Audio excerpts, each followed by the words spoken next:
Once again, I'd like to say a very big thank you to our pastors for this privilege to be able to teach and to impact lives. As I often say, I don't take it for granted. It's always a great honor to be able to do this. In the time that we have tonight, I'll quickly talk about personal effectiveness and time management.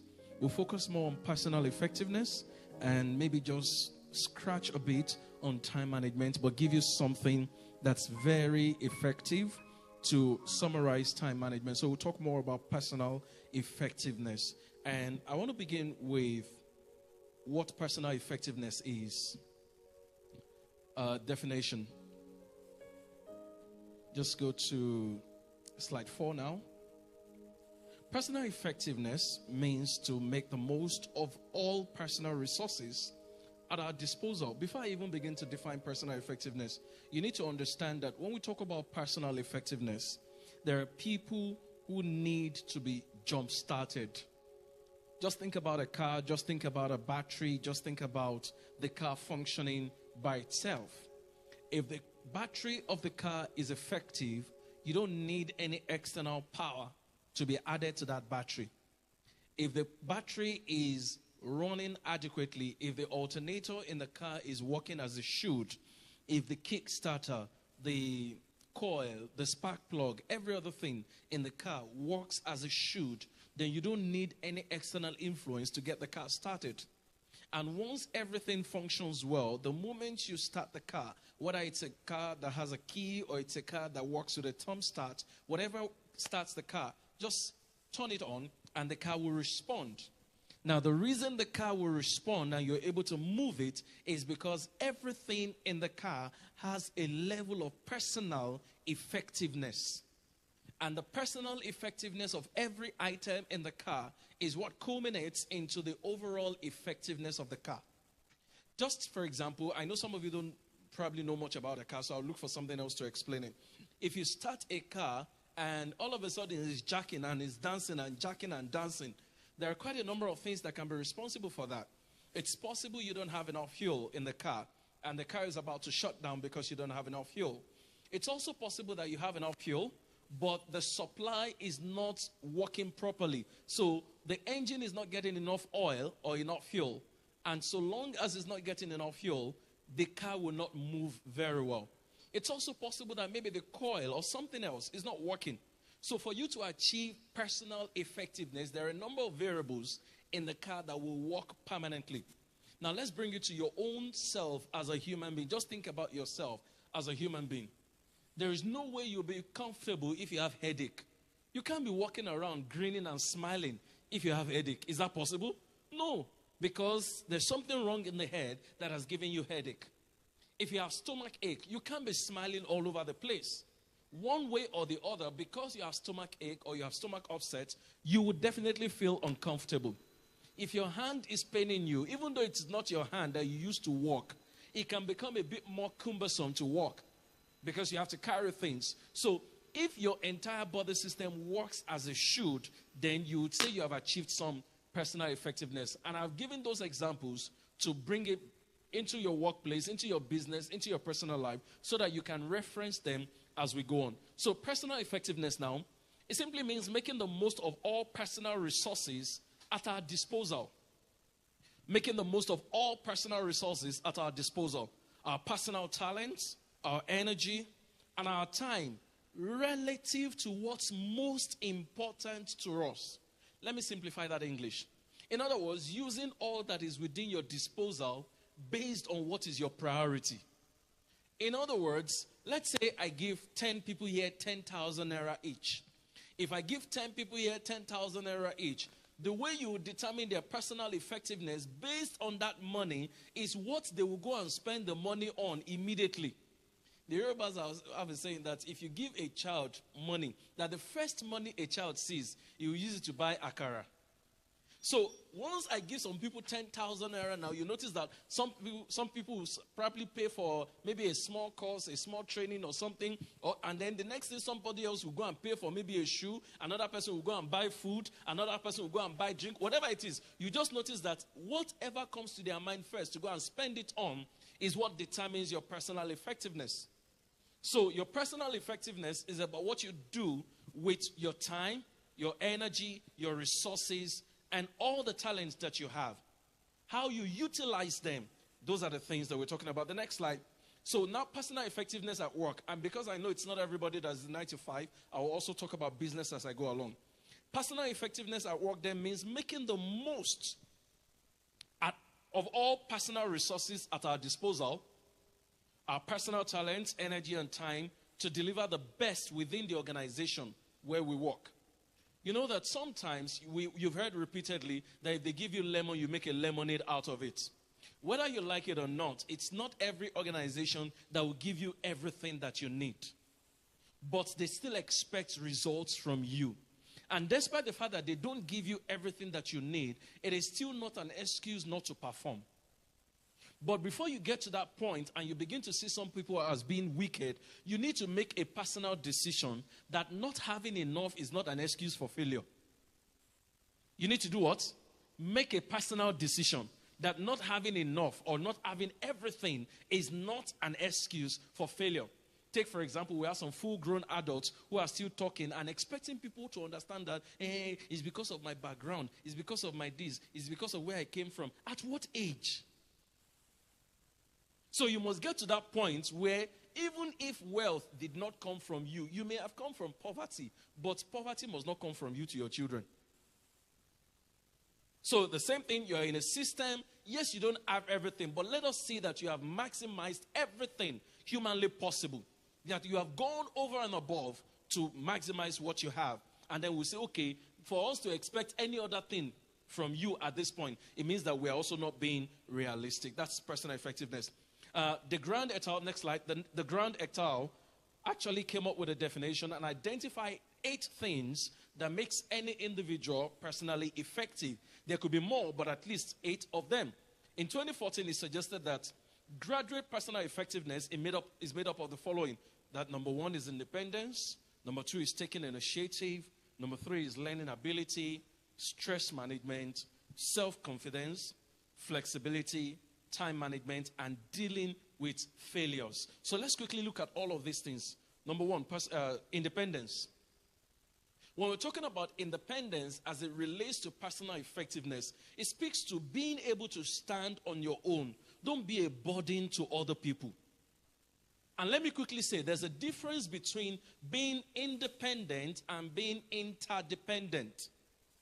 To be independent means that you are by yourself, you're doing everything yourself, but once in a while you need help and you ask for help, but you go on by yourself. That is interdependence.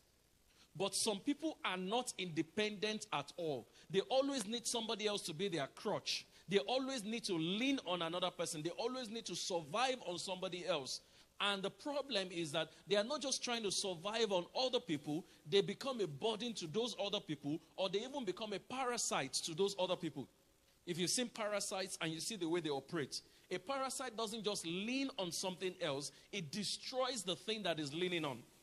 And the way some of you are operating in your workplace, people are beginning to see you almost as a parasite.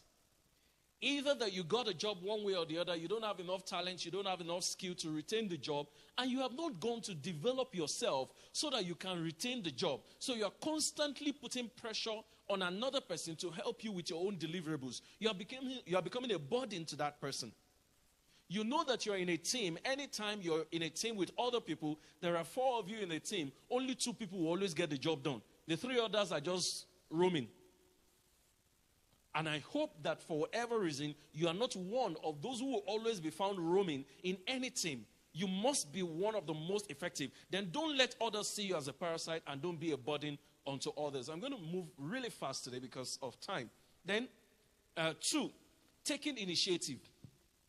There are too many people who don't take initiatives, either at work, either for their personal businesses, or for their personal lives, or even in church, wherever it is that they find themselves. To be personally effective, you must be someone that takes initiative a lot. When we say take initiative, we say don't always wait to be told what to do. Remember a few days ago, or just a few weeks back, I was talking about strategic visibility.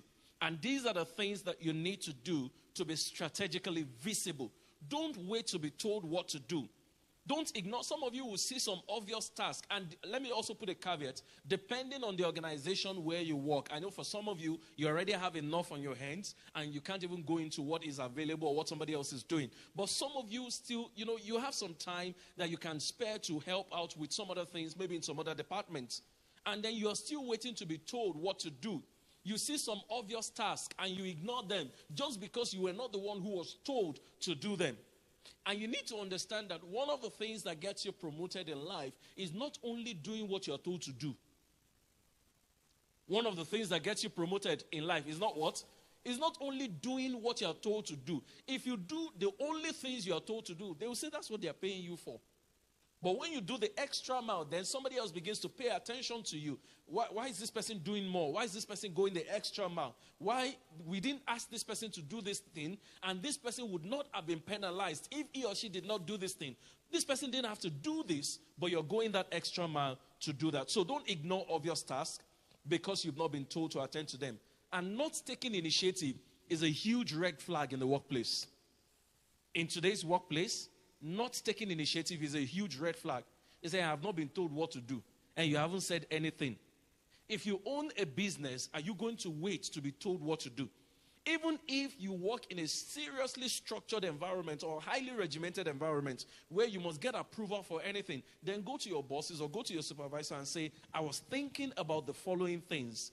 What do you think I should do? Which one can I proceed with? The fact that you are even thinking and coming up with suggestions means that you're someone who has personal effectiveness. Number 3, learning ability. Be teachable. There are so many people who are not teachable. There are so many people who are... in the training world, you see, I'm shocked that banks pay so much money to send people to training. And as a trainer, I'm in the training room training them. You see young people, graduate trainees. Just like we say in, somewhere around here. Don't let me say Yoruba, but we say something like, if not for education, I'm old enough to be your father. I don't know if you've heard something like that. So I'm standing in front of you. I'm telling you, this is what this thing is. And you see all these small children arguing with me. One day, it took the intervention of the training manager to tell one of them, stop arguing. Why don't you just learn and listen?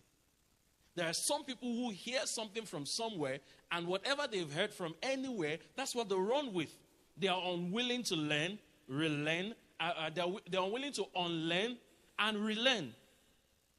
Your learning ability is very important. You must be teachable. Skill is one thing, and organizational culture is another thing.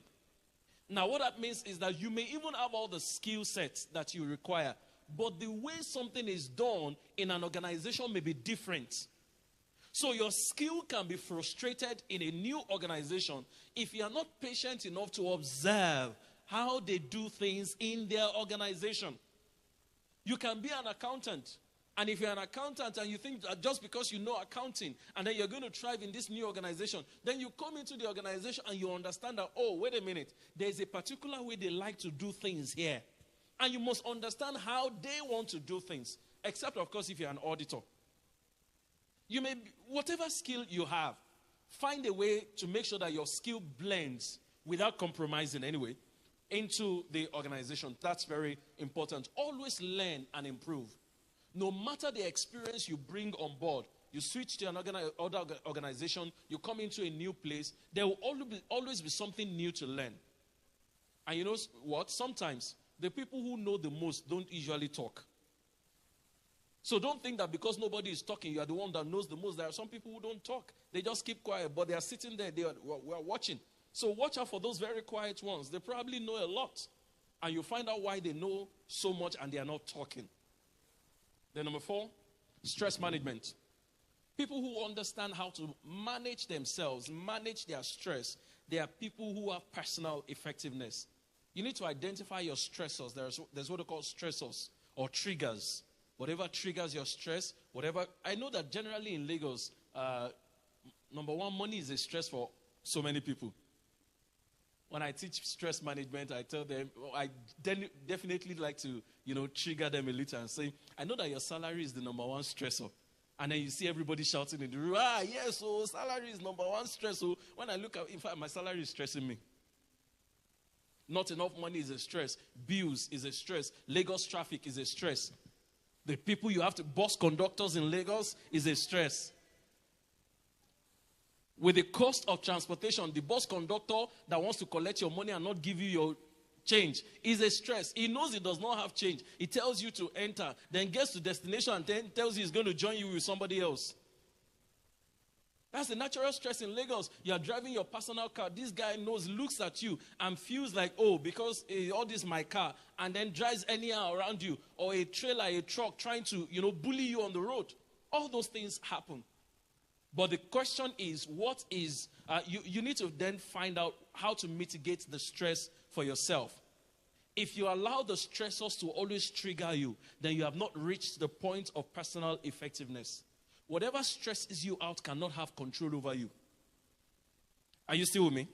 Whatever causes stress should not always have control over you. You must get to that point where you have identified them. And for example, generally in the class, I ask people and they say, oh, for me, it's music. Sometimes they say, oh, I just take a walk. When I take a walk and by the time I return, I feel better. I'm a bit relieved. Some people say, oh, once I plug in my earphones or AirPods, I'm good to go.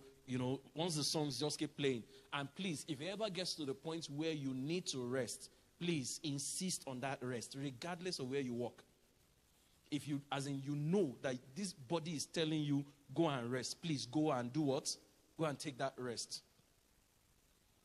These days, you just hear somebody has just passed.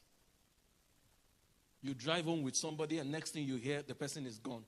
So make sure that you're taking good care of yourself. You see any signal, don't ignore it. Don't say, oh, I've just taken drugs. You are not a doctor. So please get professional help in that regard. Then number 5, self-confidence. One of the things I've seen again is that self-confidence is instrumental to people's effectiveness. There are places where people are supposed to talk. They don't have the confidence to talk. They believe that nobody will listen to them. But if they open their mouth and talk, they will get what they want. And I've seen it over and over again. But they keeping quiet. So it's important. Don't be proud, but believe in yourself. Don't let anyone run you down. The fact that we say you should have self-confidence does not also mean you should talk anyhow. No matter what you want to say, there's always a way to present it. There's a way to package everything and say, in fact, there are some people, once you know that they're a bit tough and all of that, you package it in a very jovial way. Say, guy, laugh with them, then talk about it. Find a way to present your matter. Then prove your worth through your skill set. Prove your worth through your skill set. Don't blackmail anybody to believe in you. There's no point trying to blackmail anybody to believe in you. You need to use your skill set to prove your worth. Then carry yourself with a decent self-esteem. Somebody wears Gucci. Somebody wears so. Somebody wears Prada. Somebody wears TM Louis. You to go and put 20 naira starch on your own. Come, let your own be standing like this. Look good. And trust me, how you show up in the office affects a lot of people's confidence. And you go and check what some people are wearing. Some people will finish dressing looking like $1 million, but everything they are wearing from head to toe is not up to 10,000 naira. But the way they wear it, the way they carry it, you can never tell that everything from head to toe is no more than 10,000 naira. Look good. Carry yourself properly. You owe nobody. Don't be apologetic about looking good. And don't be apologetic about carrying yourself properly. If somebody is intimidated by your confidence, let them go and hit their head on transformer. Do you understand what I mean? Carry yourself well. Don't apologize for your confidence. Don't apologize for it. But then, again, another thing that I see that affects people's self-esteem, especially in the banking space, because that's where I train a lot, I see that people who are support staff, people who are not permanent staff, and things like that, some of them feel intimidated. This polarization of degrees. Oh, somebody went to the university, somebody had HND, and all of that. And some people, unfortunately, the reality is that for some people, there's a limit to how far you can go.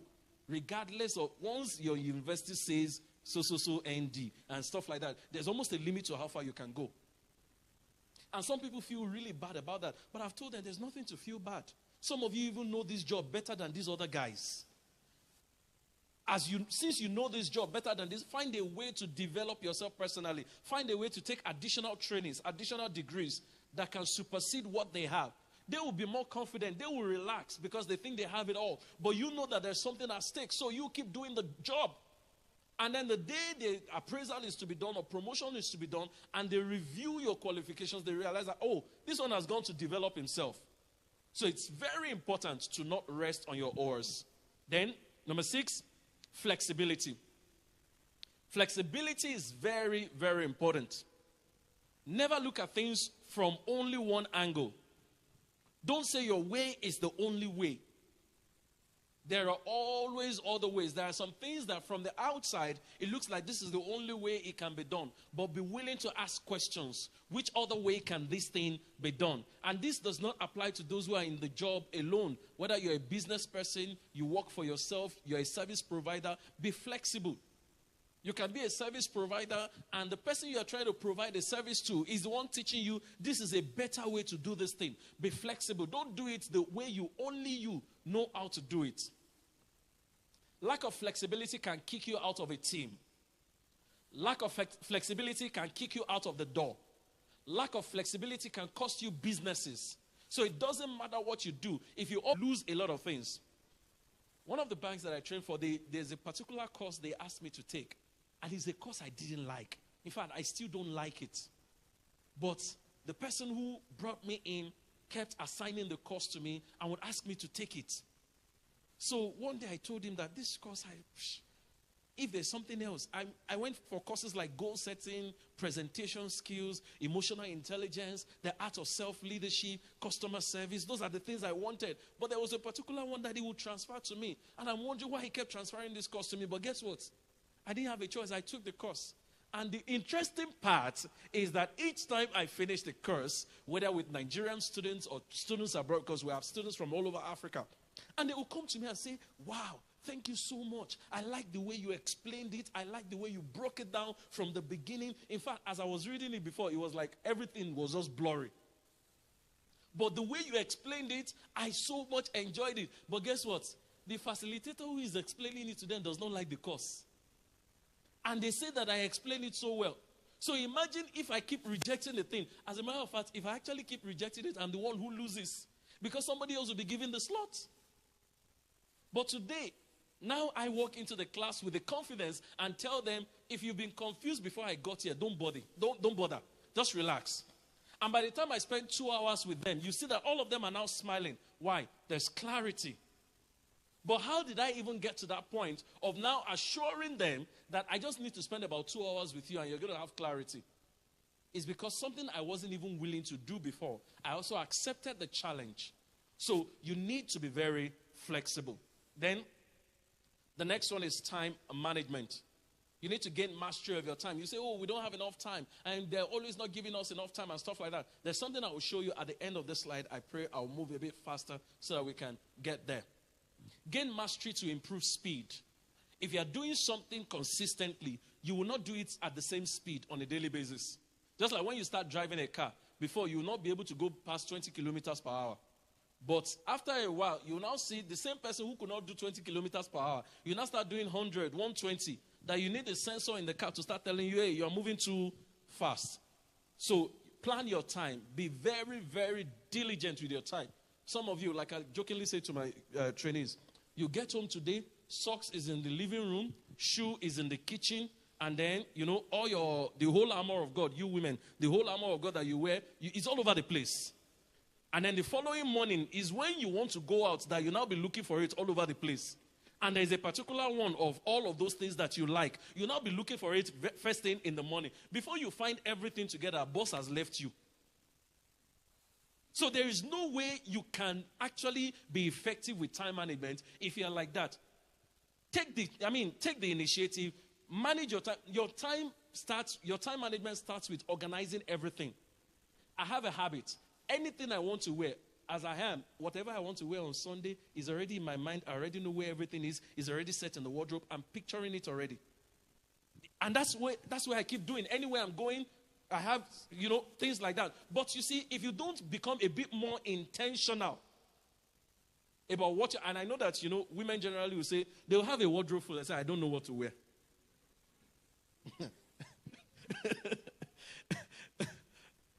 So let's go on. The last slide on this one, dealing with failures.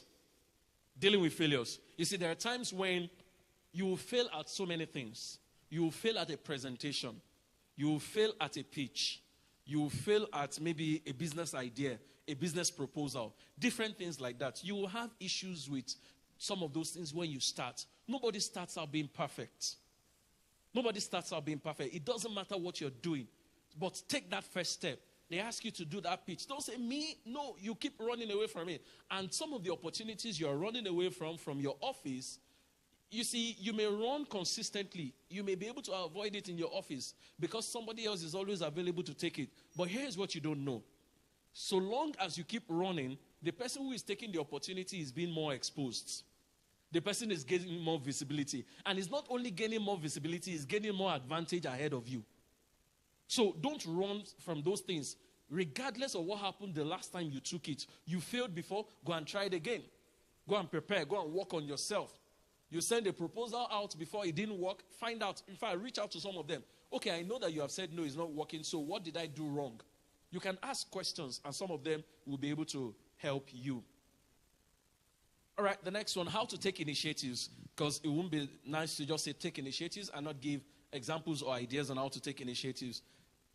First one is seek more responsibilities. Now, also, like I said earlier, in some cases, some people, you already have your job spelled out for you. It's impossible to, ask for more. But there are some of you, depending on your job role, depending on how flexible it is, it's important to seek more responsibilities. Ask for more tasks. And it may seem like, oh, but I've just finished my job. Why should I be asking for more and stuff like that? Look, it's a secret. At the end of the day, you realize that your bosses will always like those who are asking for more. Whether you like it or not. Don't forget that I put the caveat. The caveat is that I said depending on your job. I said some people may not be able to ask for more. Because what you already have your hands full. I've already put that caveat there. But there are some, it looks like you are too busy. It looks like you have done enough. But you know that you can still take a little more. Then the next one is tackling challenges and solving problems. Employers want problem solvers. And even if you're a business owner or a consultant to other people, people want problem solvers. Give it a shot. Sometimes you may not be able to fix the problem, but the fact that you give it a shot, whether you succeed or not, you will learn something from it. So always approach things from tackling problems. In fact, one of the things that I've even realized recently is that the AI all of us are shouting about, you can ask AI some of these questions. This is the situation. How can we approach this thing? And then you go to your boss and say, sir, I have an idea. Your boss does not know that it's AI that gave you an idea. And if you get stuck again and you don't know what to do, well, that's it. You go back to AI, you can still get some ideas. There will always be a way out, actually. So make sure that you are seen as a problem solver. Then the next one, training others or sharing knowledge. Some of you, just like we say in this generation, some of you are always withholding updates. They share updates with your colleagues because you want to outshine them. But you see, the problem is that so long as you don't share with them, they'll keep coming back to you. They take more out of your own productive time. And you don't have a choice. You sometimes have to help them out. So it's better to train them. You multiply yourself when you train other people or when you share knowledge with them as a business owner to share knowledge. And there are some people today that are asking me to do businesses with them that I didn't know. Those days they will ask me for free stuff. And I will keep sharing, I'll keep talking. But today when they reach out to me, it's no longer free. So share knowledge with people. And another thing you can do to help yourself is provide regular status updates. Some of you, the reason people don't know what you're doing, or it looks like your effort is not visible, is that you're not providing regular updates, you're not itemizing the things you're doing. Even as a business owner, take for example, what have you done today? What are you going to do tomorrow? What did you do on Monday? What are you going to do on Friday? Do you even have a to-do list? Do you check the list from time to time? Do you set your goals in that way that on a daily basis, these are the things we're going to do and these are the things we have achieved? You need to provide update, whether they ask for it or not. I remember there's a lady on social media and she talked about how she got promoted that even her boss could not deny it.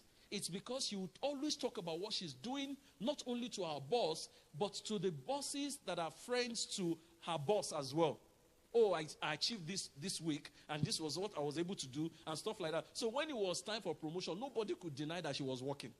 So provide regular updates. Then, build strong working relationships with your co-workers. Build strong working relationships with your co-workers. I know that sometimes people have been told, oh, your office is not your family, and stuff like that. And I understand that. But have a solid relationship with them. You never can tell where this is going to bail you out. Have a solid relationship. If it's possible, avoid office politics. If it's possible. Or let me say it this way. Play your own politics in a different way. When I mean play your own politics in a different way, it will mean that don't join them to collude against anybody, but if they ever try to collude against you, they will not succeed. Do you know what I mean? Be honest, be open, be fair with everyone, so that if they ever try to collude, the person they think they're trying to collude with is the one that will come and feed you with information and say, do this. Somebody is trying to work against you. So have a solid relationship with your co-workers. Then, doing things and projects others avoid. There's something that will always work in your favor.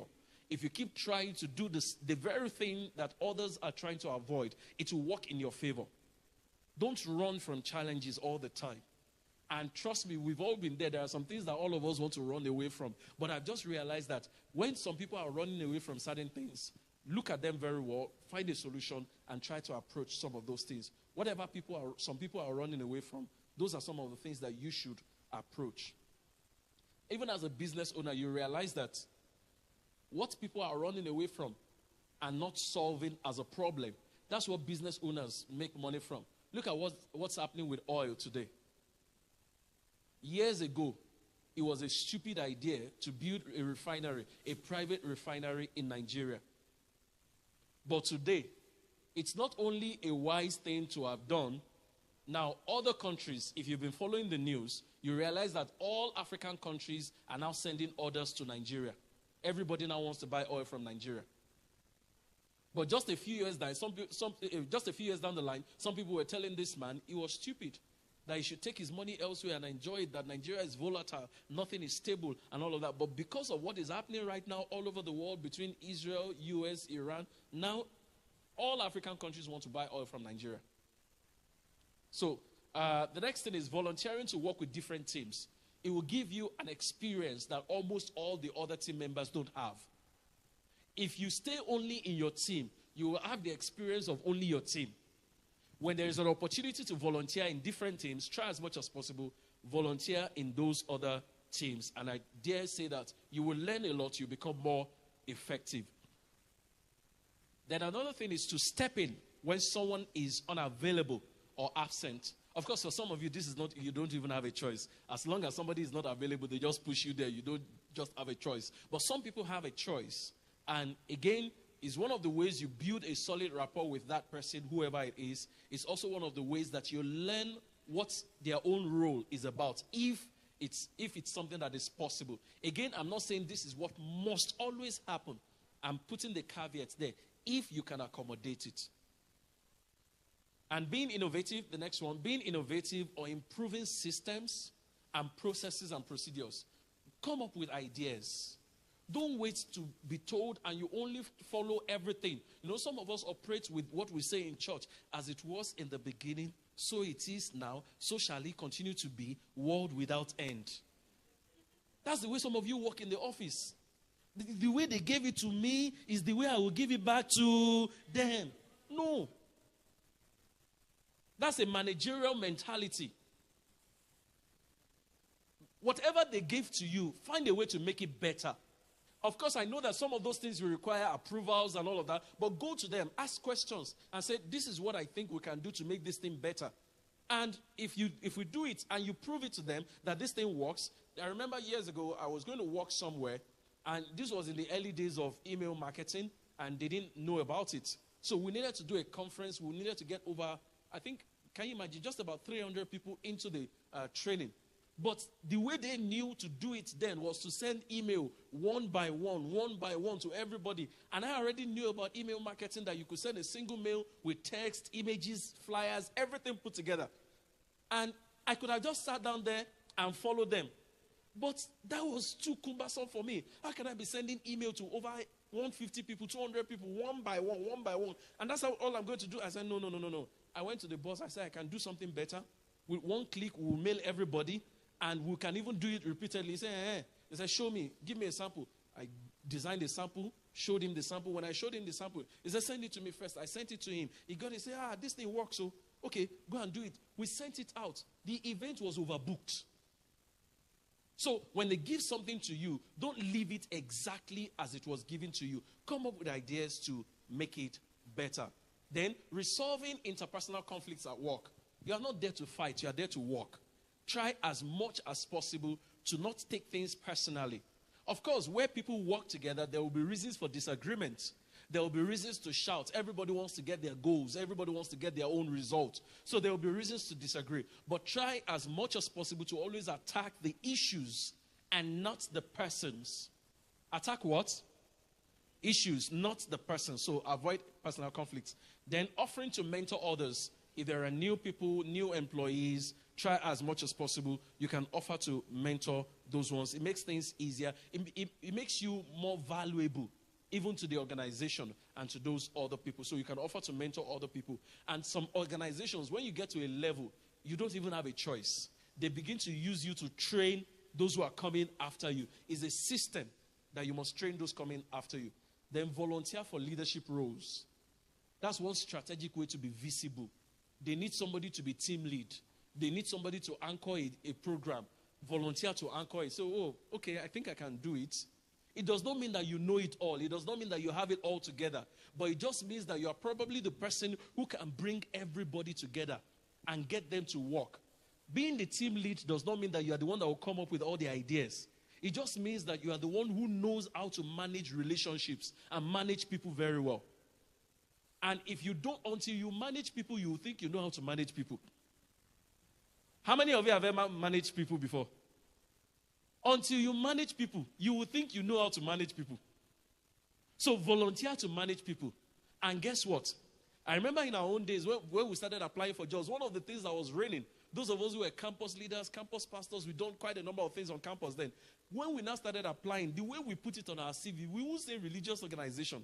We will put it as youth-led initiatives, non-profit initiatives. And then we'll talk about the kind of things we did, the number of people that we led, and we'll put all the numbers there. And they look at us and say, wow. And some of our fellowships are 500 people, 1,000 people. Did we lead them or did we not lead them? We led them. Okay. Then brainstorming ideas to improve the company. I've talked a bit about that. Let me move on. Together everyone achieves more. Be a good team player. Please let me say to your neighbor, be a good team player. Don't be the one that will always destroy whatever the team is trying to work on. Don't be the one that is always drawing your team back. Some of you even draw your team back in the name of religion, in the name of God, in the name of church. Your attitude. And it's because of your attitude at work, in business places. That's why some people even hate church. They say, they have come. If this is Christianity, if this is what Christianity is all about, I don't ever want to go to church. And so, but it's because of your attitude. And you are actually, and when you analyze the situation, you realize that people are actually just being rigid. That what they are being rigid about has nothing to do with holiness. Do you understand what I'm saying? So in some cases, it's not even holiness. It's not a matter of holiness. They are just being rigid. And some of them are just being lazy. Every time you keep saying you are going to church, but you have not achieved anything in the office. How do you expect your teammates, how do you expect your workers, your colleagues to respect you? Be the person that has achieved a whole lot, that they know that when you are not there, they miss you. Not that you say you are going to church, say, we kuku don't need you before. But yeah, go. It shouldn't be the attitude that, we don't, you're being here itself is even a burden to us. No, it shouldn't be that way. Then, supporting your supervisor and manager efficiently. That's something that you must do. Find a way to support them efficiently if you can. Whoever you report to, find a way to support them. Make their jobs easier. And then, anticipate problems and solve them. Please skip to slide 33. Let me go from there. Maintain high quality standards. Whatever it is that you do, make sure that you've checked your work thoroughly before it goes out. As an individual, as a business owner, as an employee, anything you are sending out, check it very well. Vet what you're doing. If something is coming from you, let people be able to vouch and say, oh, if it's coming from this person, no need to check. I've had a number of times when people look at me and say, oh, if it's coming from Fola, don't worry then it must be good. So you must do your work to the point that if they say it's coming from you, it must really be good. All right, then, make good decisions. Next one. Make good decisions and be decisive. Make good decisions and then be decisive. The next one, doing quality control for finished project. That's what I was just talking about. Make sure you check everything that you are doing. Next slide.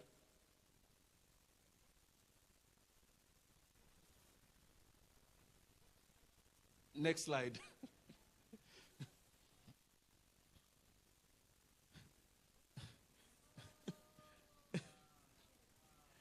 Next slide. So let me stop. Can you see this very well? I'll stop here now. This is what we call the 4 Ds of time management. Everybody say with me: do, defer, delegate, delete. Now, when I taught them, how many teens were here when I taught them at the teens church? They're not here. Okay. We're going to make a song out of it. Do, defer, delegate, delete. Sing with me. Do, defer, delegate, delete. Do, defer, delegate, delete. Do, defer, delegate, delete. Now, what we simply mean by this is that whatever is important, if I give you a quadrant of time management, you see urgent and important. It must be done. If something is urgent and it's important, you do it immediately. Now, if something is urgent but not important, in other words, you plan for it. Okay, I'll do this one in the afternoon. I'll do it tomorrow morning. You plan for it. The first one, under do, I said is what? Urgent and what? Important. You do it immediately. The one that is important but not urgent, what do you do with it? You defer, but you allot a time to it. Now delegate. It is not urgent but important. You delegate it. An example of something that is not urgent but important. Take, for example, picking your children from school. As far as work is concerned, to your employer is not urgent. But to you, is it not important? Delegate it. As far as washing your clothes are concerned, are they not important? They are urgent too, but to your employer, it is not. Delegate it. So, some personal tasks, things like that, you can delegate them. Then, the ones that you delete, they are the ones that are not important and not urgent. For example, watching Netflix on Monday morning. And there are so many meetings there are so many organizations where there are too many meetings. You need to even look at if you're a team lead, if you own a business, if you manage whatever, there are some places where some of these meetings are too many. So where you notice that there are too many meetings, what do? You delete them. So quickly, let me run through the time management again. The first one, do. It means it is what? Urgent and what? Important. You do it immediately. Then defer. Which one is that? It is important but not urgent. But you plan for it and put a time to it. Now, delegate is what? Is urgent. Is important but not what? Urgent. Is actually also important.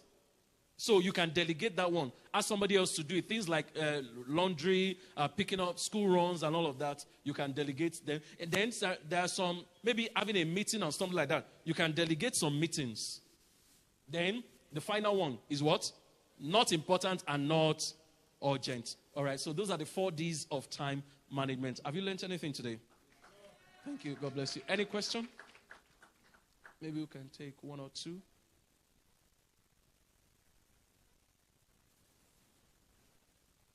Any question?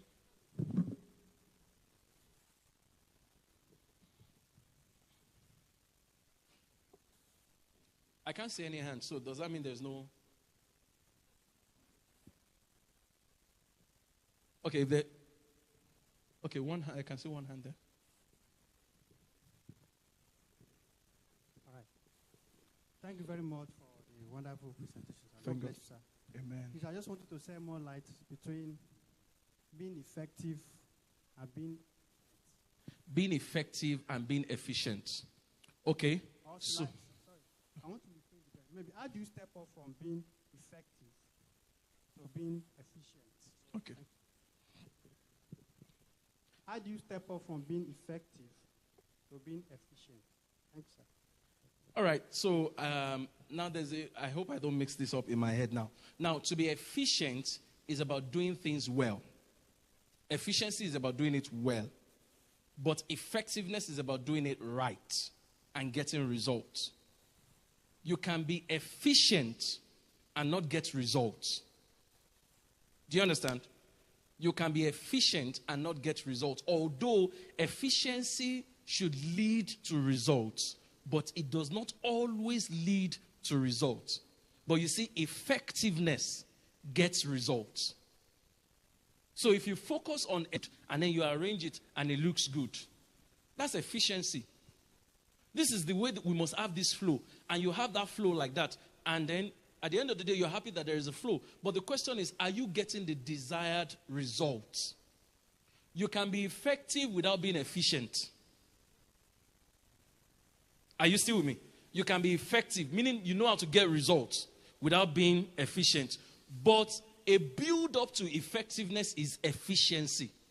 In other words, do things well, you will get results. But doing things well is not the same as doing things right. I'm trying to look for a perfect example in my head. I hope I find one soon. But if you can, please. Okay, mommy, thank you. So to be effective means you get the result. So what that means is that effectiveness measures the goal. Yeah. E.g., we need to get to Ibadan today. Being effective means that you get to Ibadan. Yeah. Efficiency then talks about the process of getting to Ibadan. So you can get to Ibadan through train. You can get there by walking. You can get there by taking keke. You can get there by flying. So being efficient then means we got to Ibadan in 30 minutes by taking a speedboat. Another person will say, I'll get to Ibadan. And the person gets to Ibadan at 6 p.m. by walking. Out of the two of them, the one that got to, the both of them were effective. If you measure effectiveness, meaning they got to Ibadan. But when we are now talking about efficiency, why did you get to Ibadan at 6? If you now got to Ibadan at 6 and what you wanted to do there is over, did you get to Ibadan? Yes. Were you efficient? No.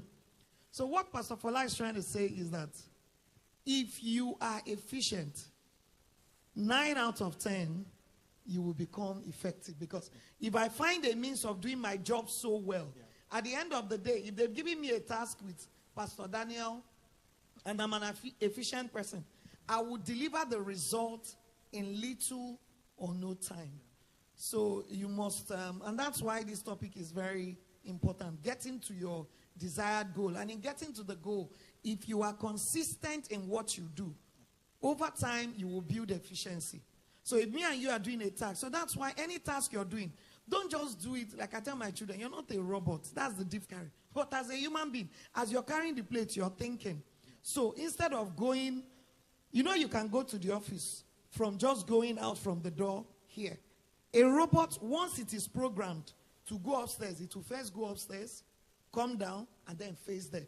So in doing your daily job, you must ask yourself, what is another shortcut I can employ without compromising to get to the same result and build efficiency?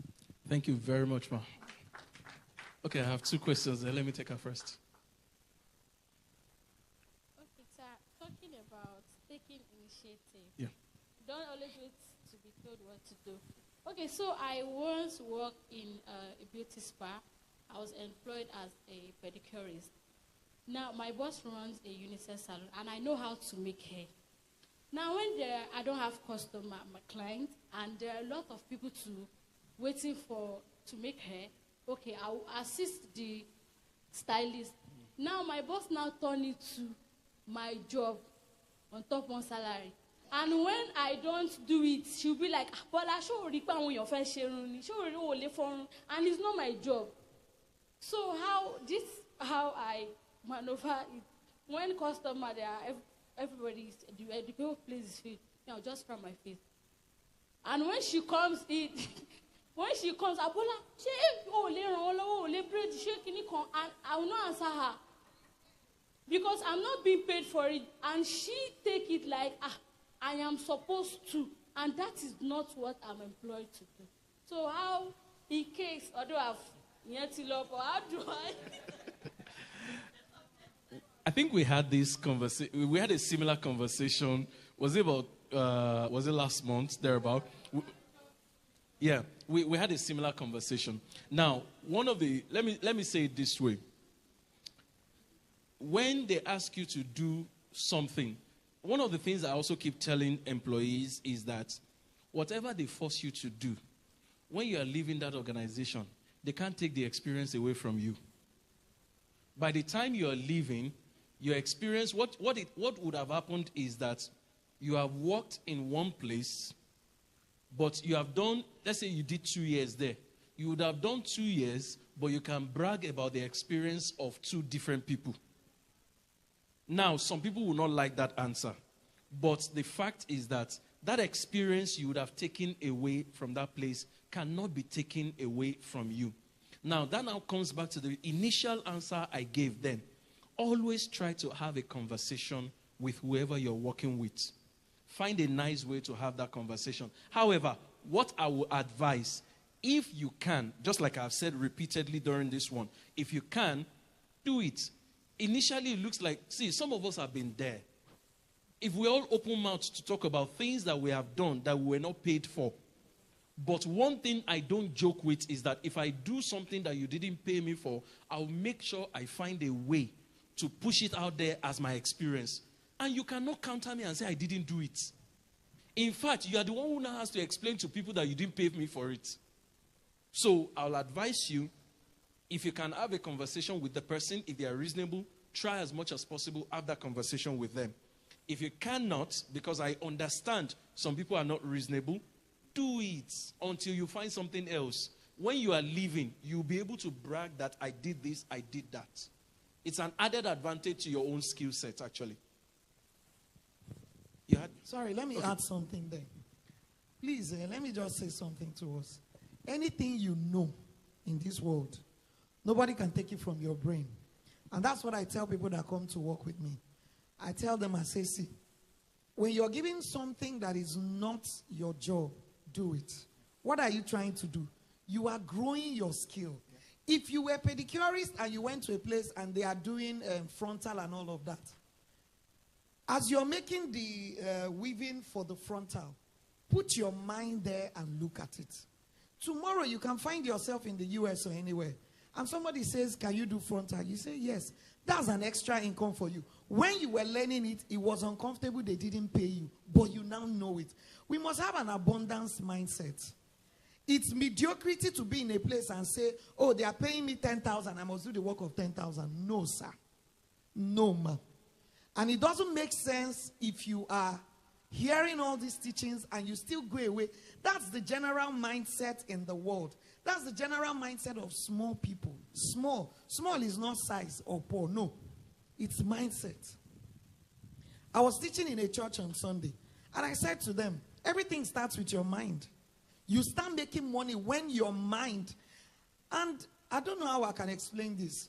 During the war, I think it was Second World War, some of the people that survived that war, it was something they won in their mind. They told themselves, and that's why when Chinese people, there's this book. What's the name of this book? I'm trying to remember the name. It talks about war. When they want them is the psychology of the mind. You must first win the war before you even get to the battleground. So if you go to a job with the mindset, they employed me here as a cleaner. I think it was Ashabi I was talking to. There are people that have worked in a school. They started as cleaner. Today they have masters. They are teachers in the same school. It's an abundance mindset thing. So you don't go to a job and they say, okay, you employed me as a pedicurist. I must stay on the nails. No, man. When you get there and they say, there are many people, you start weaving hair. So you are the one that will push yourself out. When you make hair, you tell them, okay, this one I'm making hair. How are you doing this front? And you ask, because you know the things that will make money. Don't remain on the hair. If I have to weave hair for you to fix the weave on, me too, I want to learn it. So you learn. And whatever you learn is in your head. And you're not going to die in that place, right? Do you know that you grow your skill to the point that a day will come, you tell the person, I want to go. I tell people, if you want to go in a place and they've not called you to negotiate with you, something is wrong somewhere.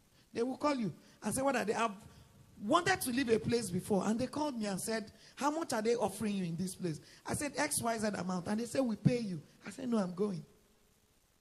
That negotiation, it then puts you, and then I told the other people, I said, they've given me this letter again in where I worked, and that increased my money. You don't understand what I'm saying. You negotiate better when you have multiple skills. Not that you are now going, you say, I'm pedicurist. He said something, when you now leave. When you're now going to another salon, you tell them, I can braid hair, I can weave, I can sew. Which one do you need? And if you want, this is my amount. If you want only pedicure, this is the amount. And it's simple. Thank you, Ma. One final question.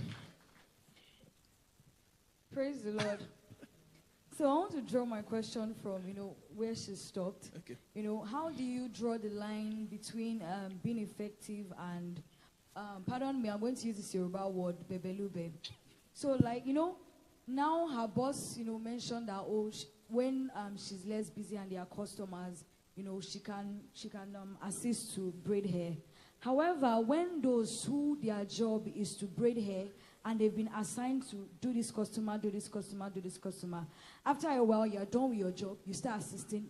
The next day you start assisting, and it makes them feel to the boss that they are negligent, they are not fast, they are slow. And your colleagues begin to resent you because, you are very effective. How do you draw the line? The second one, after a while, you start acting, you are very effective. Before you know it, decide the reward for good work is more work. Of course. Just like, exactly.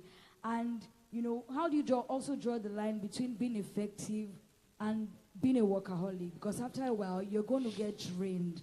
Work is going to come, and it's going to come big time. Okay. Thank you very much. So how do you draw the line between being effective and being seen as too forward? Number one, you observe and understand the culture of where you're working. Once you observe and understand the culture of where you're working, you will know whether to step in or not step in. So it's simply about the culture of where you work. And there will always be a time when there's so much pressure. They don't have a choice. They need help. At that time, they are the ones who will be beckoning on you to come and help them out. Then you can step in. But if that's not the case, if it's a place where they feel like, look, we don't need you, stay in your corner, then stay in your corner until they need help. So that would depend absolutely on the culture of the organization where you work. Then, like the second one, the reward for work is more work. Unfortunately, that is absolutely true. It's happening to me. I get people passing work to me, people asking me to help them do stuff. And the reason is because they know that if they need to do something, this person has done it well in the past, then they will call this person again. But here's the advantage. Sometimes, and I'm being very honest with you, at some point I've almost wanted to cry about this thing. That the thing is it's just more work and not more money. But over time, I realized that it starts with more work before more money comes. As they are giving you more work, when it's time to give more money, who will they remember? And I'll take the story of, there's a story that Professor Oshibajo told us. Professor Yemi Oshibajo told us the story of how he was a lecturer at the University of Lagos, and that there were secretaries working in his office. He was a law professor. So in those days, they had computers. They would write their manuscripts and everything by hand and give to typists. All of them would type manually. But many of them will run away. But there was a particular one that would not run away no matter the volume of work. So he kept giving more work and more work and more work, that person. Then one day, the former Attorney General of Justice in Nigeria, Prince Bola Ajibola, called Professor Yemi Oshibajo while he was serving at The Hague, Netherlands, and said, please, I need somebody who is efficient in the Netherlands to come and handle all my paperwork. Who do you think Professor Yemeshibajo recommended? The person that was always taking on more work and would never run away. The others that were running away, would they not feel bad? But it was already too late. They were running away from more work. But now somebody else that was not running away from more work, the guy, and when he was ready to move to the Hague in Netherlands, he moved with his entire family. That was how a typist japa without spending a dime. Mommy Olubi, his hand was up. Let me take her and then that will be the final one. Praise the Lord. Hallelujah. I want to add to what Mommy said and what you have been teaching us since morning. Firstly, I want to thank the Lord for the grace to be able to hear all these things from the church. As I was talking to someone this afternoon, I said, Nigeria of today is telling us that you must have a common sense. The people that have been working, there are at times in Nigeria, that people are watching film from morning till night. We have a cassette then that we put a stick inside that we roll. So people will sit at home, watch from morning till night, from one film to the other. So when they come outside, they will be telling the story or how the film goes. So now, those people are gaining their reward. This is Nigeria. But the people that are using their common sense then, that people think they are workaholic, they can work from morning till night. This is the time of paying back. This age we are, you must try. Put your head down. Learn many things because Nigeria, I can see, AI is moving now. There are some work that AI will collect from your hand. There are some work in this dispensation that we have. So we are going there. Someone was telling me that at petrol stations, it's coming to a stage that you won't need petrol attendants again. Yeah. So this is the season that the youth of nowadays need to sit down and think of future. What do I need to do? And how do I do it? Praise God. Hallelujah. Thank you so, so much. So let me just summarize it by saying, please, don't run away from work. Develop yourself. Put yourself out there. And when we say put yourself out there, it would set you up to be doing more work. They would pass more work to as at. And things I'm saying to you, they are not things I say and don't practice. As at 2 a.m. last night, I was up developing slide for someone else. 2 a.m. No be me get slide though, but I mean and is for different people. So it's more work and more work. But guess what? When they need to recommend somebody else, who do they call? It's me. So more work, more money eventually, more visibility, more results. I pray God will help you in Jesus' name. Is that the best you can really do? I mean, you didn't pay money now, so you can clap. Clap, clap, clap. Pastor Fola, God bless you one more time. I'm going to read a scripture for us. This morning, when I was doing Bible study with my son, I was speaking to him. Daniel 6, please show me Daniel chapter 6, 5 to 7. Daniel 6, verse 5 to 7.